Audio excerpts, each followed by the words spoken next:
அடுத்து திருப்பராய்த்துறை முதல் திருமுறை. இந்த பதிகம் எல்லாரும் கேள்விப்பட்டிருப்பீங்க. ஏன்னா இந்த பண்ணு ரொம்ப பிரபலமான பண்ணாச்சே.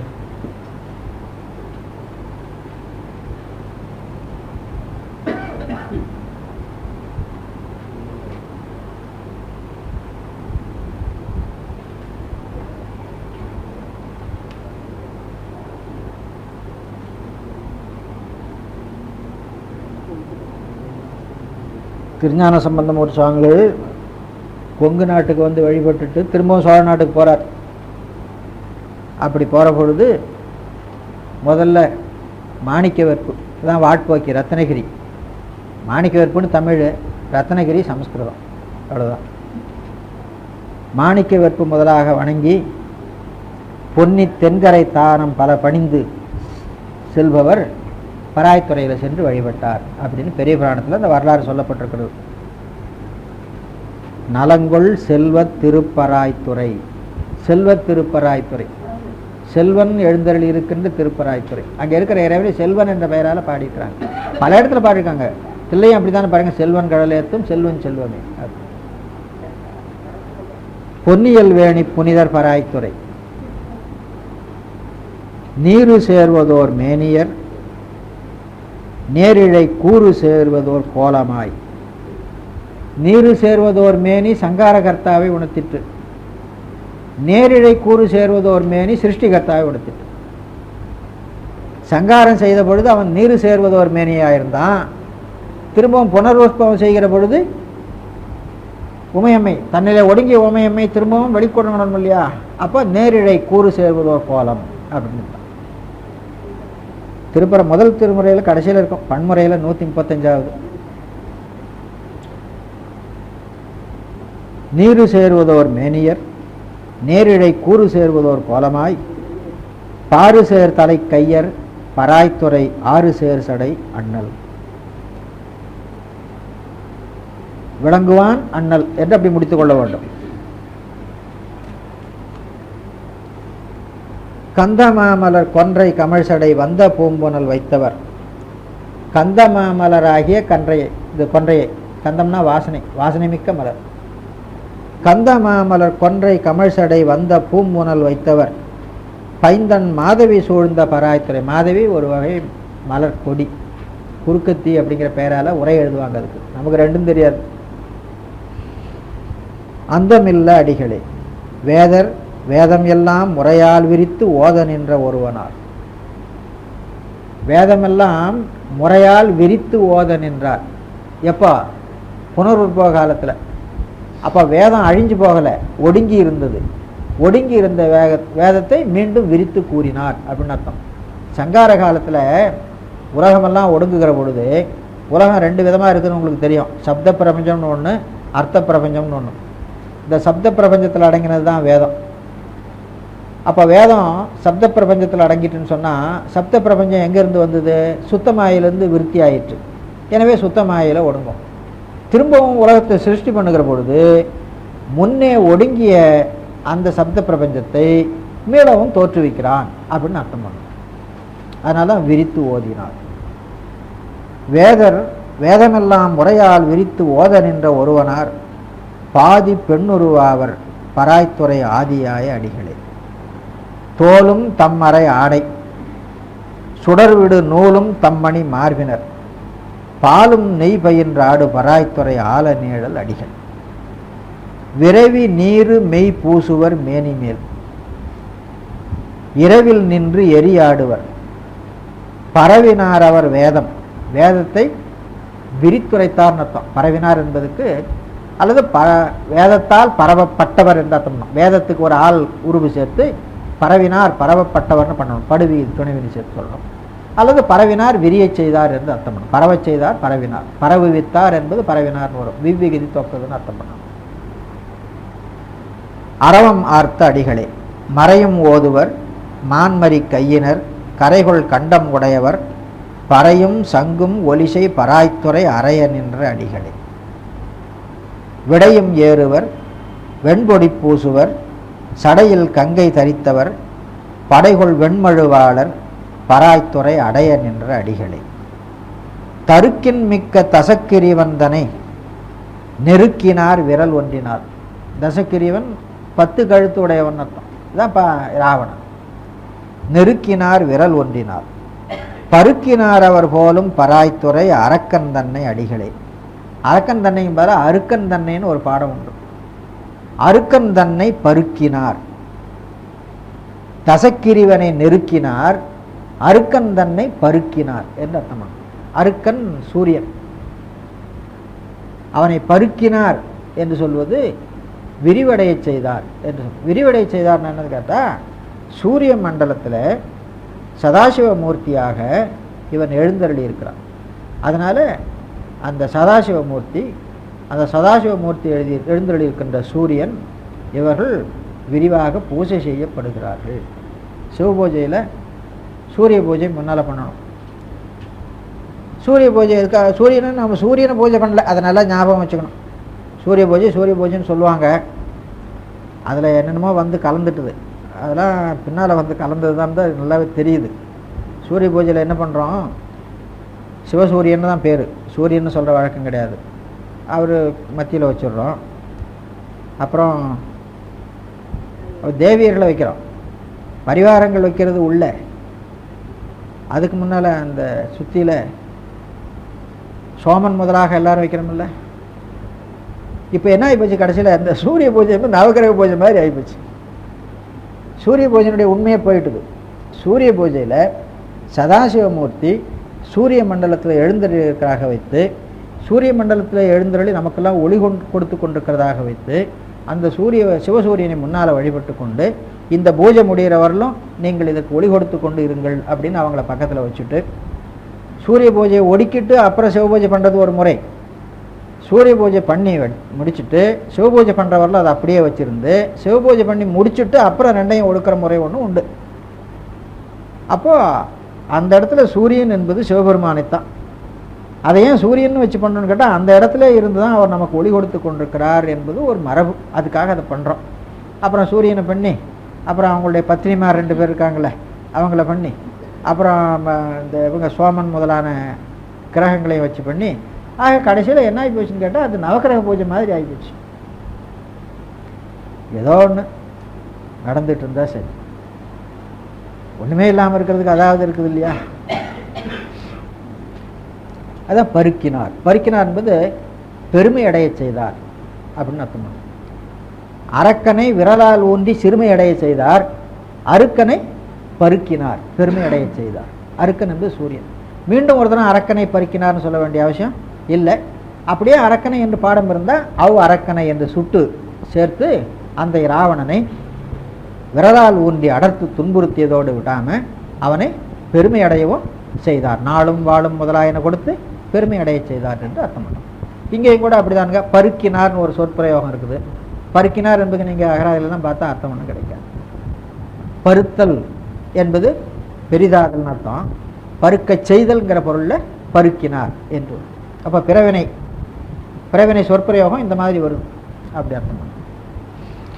நாற்ற மாமலராயனோடு மலரானோடு மாலுமாய் தோற்றமும் அறியாதவர் பாற்றினார் வினையான பராய்த்துறை ஆற்றல் மிக்க அடிகள். வினையான பாற்றினார், வினைகளை அழியச் செய்தார். பாற்றுதல்னா அழியச் செய்தல்னு அர்த்தம். திருவிழி சில தேரமன்னாதர்கள், திருவில்லாதவர்கள். திருவில்லாதவர்கள்னா என்ன அர்த்தம்?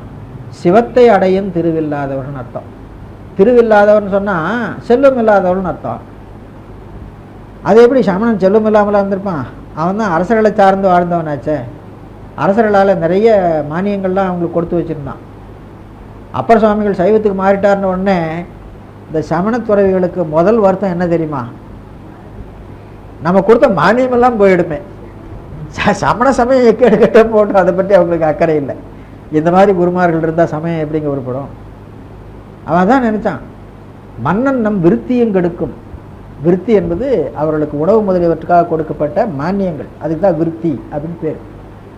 மன்னனும் சைவனாய் நம்ம விருத்தி கெட்டு போகுமே அப்படின்னு தான் நினைச்சானுங்க. சமயம் கெட்டு போனாலும் பரவாயில்ல, நம்ம சேர்த்து வச்ச சொத்து அப்படியே இருந்தால் போதும்னு நினைச்சா எப்படி சமயம் வளரும்? நம்ம சொத்து கெட்டாலும் பரவாயில்ல, சமயம் வளரணும்னு பண்ணுனா சமயம் வளரும்.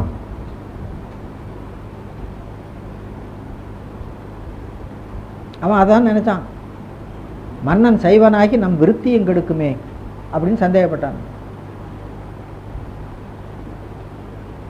திருவிழி, சிவத்தை அடையும் திருவில்லாதவர். சிவமே பெருந்திரு எய்திற்றிலேன், அந்த திருதான் சிவமே பெருந்திரு. அது அவங்களுக்கு இல்லை. திருவிழி சில தேரமன் ஆதர்கள் உருவிழா உரை கொள்ளேல். உருவிழா உரை, அந்த உரை ஒரு பொருளுடையது என்று எடுத்துக்கொள்ளக்கூடாது. உருவிழா உரை.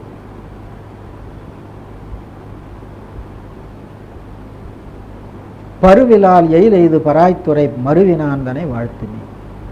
எயில் எய்து பராய்த்துறை மருவினான்.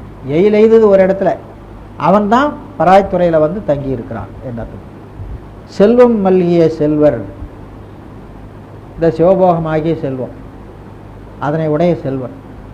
செல்வம் மல்கிய செல்வர் பராய்த்துறை செல்வர் மேல் சிதையாதன செல்வன் ஞான சம்பந்தன செந்தமிழ். சிதையாதன செந்தமிழ், ஞான சம்பந்தன செந்தமிழ், செல்வனாகிய ஞான சம்பந்தன் தமிழ். செல்வ ஞான சம்பந்தன் கல்வெட்டில் பின்னால் வந்தவங்களாம் பேர் வச்சுக்கிட்டாங்க. நம்ம நாட்டில் சிவநெறியில் ரொம்ப பற்றுடையவர்கள் இருந்திருக்காங்க. அவங்கெல்லாம் பேர் வச்சுக்கிற பொழுது திருமுறை ஆசிரியர்கள் பெயரை தங்கள் பெயராக வைத்து கொண்டார்கள். அதில் செல்வஞான சம்பந்தன் பேர் வச்சுக்கிட்டவங்களாம் இருக்கிறான். செல்வஞான சம்பந்தன செந்தமிழ், சிதையாதனவாகிய செந்தமிழ். ஒரு சந்தேகம் வரும், சிதையாதனவாகிய செந்தமிழ்னு திருஞான சம்பந்தர் பாடிட்டாரு, நமக்கு அது முழுவதும் கிடைக்கலையே, சிதைஞ்சு போச்சே அப்படிதானே நினைக்கும். வரலாற்றில் பாடினது அத்தனையும் நமக்கு கிடைக்கல. அது எங்கே இருக்குதுன்னு தேடி பிடிச்சி போய் எடுக்கிற பொழுது எல்லாம் செல்லரிச்சு போச்சு. ரொம்ப பக்குவமாக மீண்டும் இருக்கிற ஏடெல்லாம் பொடியாகாதபடி பக்குவமாக அதை எடுத்துகிட்டு வந்தாங்க. நிறைய பதிகங்கள் காணாமல் போச்சு. அப்புறம் சிதையாதனன் பாடினாரே, திருஞான சம்பந்தர் வாக்கு எப்படி? அப்போ சிதையாதன செந்தமிழ் என்பதற்கு இப்படி செல்லரிச்சு செஞ்சு போகாத தமிழ்னு அர்த்தம் பண்ணக்கூடாது. அப்போ வேறு என்ன அர்த்தம் பண்ணுறது அப்படின்னு கேட்டால், குற்றம் இல்லாதனவாகிய தமிழ் என்று அர்த்தம் பண்ணணும். சிதையாதன செந்தமிழ் என்பதுக்கு குற்றம் இல்லாதனவாகிய தமிழ் அப்படின்னு அர்த்தம் பண்ணணும். சிதையாதன என்பதுக்கு குற்றம் இல்லாதன என்று அர்த்தம் பண்ணலாமோ அப்படின்னு கேட்டால், தொல்காப்பியத்தில் நூலின் கண் நிகழ்கின்ற குற்றங்களுக்கு சிதைவு அப்படின்னு பேர் வச்சிருக்கிறார். சிதைவு அப்படின்னா குற்றம். 10 வகையான குற்றம் ஒரு நூலில் நிகழலாம். அந்த 10 வகையான குற்றமும் நிகழாமல் நூல் செய்ய வேண்டும் என்பது விதி. அப்போ நூல் என்று சொன்னால் குற்றம் இருக்கும்னு நீங்கள் சொல்கிறீங்க, குற்றம் இல்லாமல் நூல் செய்யணும்னு சொல்கிறீங்க. அப்போ இறைவன் செய்த நூல்லையும் குற்றம் இருக்குமோ அப்படின்னு கேட்டால், இறைவன் செய்த நூலில் குற்றம் இருக்காது. அதுக்காக ஒரு சூத்திரம் ஒன்று பண்ணி வச்சுருக்காங்க, சிதைவிலை என்ப முதல்வன் கண்ணே. முதல்வன் என்பது இறைவனுக்கு பேர். வினையின் நீங்கி விளங்கிய அறிவின் முனைவன், அவனுக்கு முதல்வன் பேர். அவன் முதல்வன் நூல் செய்தான். அந்த நூலில் சிதைவு என்பதே இல்லை. அந்த நூலை பார்த்து வழிநூல் செய்கிறவங்க இருக்காங்க இல்லையா, வழிநூல் செய்கிறவங்களிடத்துல குற்றம் வரும். எனவே அந்த வழிநூல் முதலானவற்றை படிக்கிற பொழுது குன்றக்கூறல், மிகைப்படக்கூறல், கூறியது கூறல் முதலான குற்றங்கள் இருக்கும். அந்த குற்றங்களை பரிகரித்து படித்து கொள்ள வேண்டும். நூல் செய்கிறவனும் குற்றம் இல்லாமல் செய்ய வேண்டும். ஆனால் மனுஷன் தானே, அரிய கற்று ஆசற்றார்கண்ணும் தெரியுங்கால் இன்மை அரிதே வெளிரு அப்படின்னு திருவள்ளுவர் சொல்லியிருக்கிறார். எவ்வளவு நூல்களை கற்று எவ்வளவு அறிவுடையவனாக இருந்தாலும் அவன் செய்த நூலில் ஆராய்ச்சி பண்ணி பார்த்தா, அவன் பேசின பேச்சில் ஆராய்ச்சி பண்ணி பார்த்தா அங்கேயும் கொஞ்சம் குற்றம் இருக்கும், குற்றம் இல்லாமல் போகாது அப்படின்னு சொல்லியிருக்கார். அப்போ வழிநூல் ஆசிரியன் செய்ததெல்லாம் குற்றம் வரும், முதல் நூல் ஆசிரியன் செய்ததில் குற்றம் இருக்காது.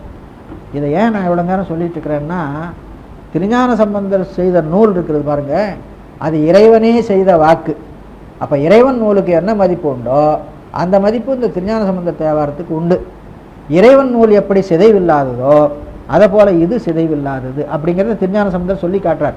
அப்போ திருஞான சம்பந்தர் தம்முடைய வாக்கினாலேயே இது முதல்வன் நூல் என்று கொள்ளத்தக்கது. முதல்வன் நூலுக்கு சிதைவில்லை என்று எப்படி இலக்கணம் பண்ணினார்களோ அதுபோல இந்த தேவார பதியத்துக்கு சிதைவு என்பது இல்லை. அதான் அர்த்தம் பண்ணணும். அப்போ இது முதல்வன் நூல் என்பதை காட்டிக் கொண்டிருக்கிறது சிதையாதன செந்தமிழ் அப்படிங்கிற சொல். இதுக்கு அர்த்தம் பண்ணணும்னா அங்கே தொல்காப்பியத்திலிருந்து எடுத்துகிட்டு வரணும். சிதைவிலை என்ப முதல்வன் கண்ணே அது முதல்வன் செய்த நூலை பற்றி சொல்லுகிறது. முதல்வன் செய்த நூலில் குற்றம் என்பதே இல்லை, வழிநூலாக செய்வருடைய நூலில் குற்றம் இருக்கும். அதுபோல் திருஞான சம்பந்தருடைய பதிகத்தில் குற்றம் என்பதே இல்லை, ஏன்னா இது முதல்வன் நூல் அப்படின்னு. அதனால் இந்த சிதையாதன செந்தமிழ் என்பதை சிதைவில்லாத தமிழ் எல்லாம் சுருக்கமாக அர்த்தம் எழுதி போயிடுவாங்க. சிதைவில்லாத செந்தமிழ்னா என்ன? அப்புறம் இந்த குறுக்கு மூலைகளில் இப்படி ஒரு கேள்வி வந்துருமே, அது எப்படி சிதைவில்லாத தமிழ் சொல்லலாம்? அதான் சிதைஞ்சு போச்சு, செல்லரிச்சு போச்சு அப்படின்னு. செல்லரிச்சு போனது போக நமக்கு கிடைச்சதுலையும் இது இறைவனுடைய வாக்கு, இது குற்றம் இல்லாத வாக்கு. நூலுக்கு சொல்லக்கூடிய குற்றங்கள் எதுவும் இங்கே பார்க்கப்படாது. என்ன சார் தேவாரம், ஒரு பாட்டில் பாடினதையே 10 பாட்டிலையும் பாடியிருக்கிறாங்க, ஒரு பதிகத்தில் பாடினதுலேயே அடுத்தடுத்து வர்ற பதிகத்திலையும் பாடுறாங்க. அதுதானே இருக்குது, நாம் பார்க்குறோமே. ஒரு பாட்டில் பாடினதான் 10 பாட்டில் இருக்குது, அது பதிகத்துக்கு லட்சணம்ங்க. ஒரு பொருள் மேலே 10 பாட்டு வரணும். எனவே ஒரு பாட்டில் வர்றது 10 பாட்டில் வர்றது தப்பு ஒன்றும் இல்லை. ஒரு பதிகத்தில் வந்த விஷயம் தானே, கடல் நஞ்சுண்டார் கடல் நஞ்சுண்டார், அது எல்லா பதிகத்திலையும் வருது. என்ன சார் சொன்னதையே திரும்ப திரும்ப பாடிட்டு இருக்கிறாங்க, அப்படி கருதக்கூடாது. கூறியது கூறல் என்ற குற்றம் இது கிடையாது, குன்ற கூறல்ங்கிறதும் கிடையாது, மிகைப்பட கூறல்ங்கிறதும் கிடையாது, மாறுபட கூறல் என்பதும் கிடையாது. நூலுக்கு சொல்லுகின்ற 10 குற்றம் எந்த குற்றமும் இதில் ஏற்றக்கூடாதுங்க. இது ஏற்றுவதற்கு இடமில்லை, ஏன்னா இது இறைவன் நூல். சமய ஆச்சாரியர்கள் 4 பேரும் செய்த நூல் இருக்குங்களே, அதை பதிவாக்கியமாகத்தான் கருத வேணுமே தவிர பசு வாக்கியமாக கருதக்கூடாது. பசு வாக்கியமாக கருதுவது பாவம் அப்படின்னு எழுதி வச்சிருக்கிறாங்க. 4 நான்மணி மாலையில் ராமலிங்க சுவாமிகள்னு விருத்தி வரை எழுதியிருக்கிறார். ராமலிங்க சுவாமிகள்னா இவர் வடலூர் ராமலிங்க சுவாமிகள் இல்லை, இவர் வேற, சிதம்பரத்தில் ஒருத்தர் இருந்தார்.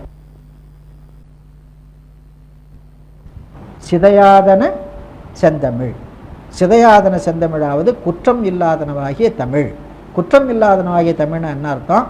இலக்கண நூலார் நூலுக்கு சொல்லுகின்ற 10 வகை குற்றம் எதுவும் இல்லாத நூல். ஏன் இதுக்கு குற்றம் இல்லைன்னு நீங்கள் சொல்கிறீங்க அப்படின்னு கேட்டால், முதல்வன் நூலுக்கு குற்றம் இல்லை என்று தொல்காப்பியத்தில் இலக்கணம் சொல்லியிருக்குது. இது முதல்வன் நூல், என்னுடைய வாக்கு இல்லை, இது முதல்வன் நூல், இதுக்கு குன்றக்கூறல் முதலிய குற்றம் இல்லை அப்படின்னு அர்த்தம்.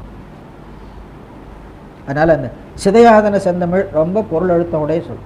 ஞாபகம் ஞாபகம் ஞாபகம்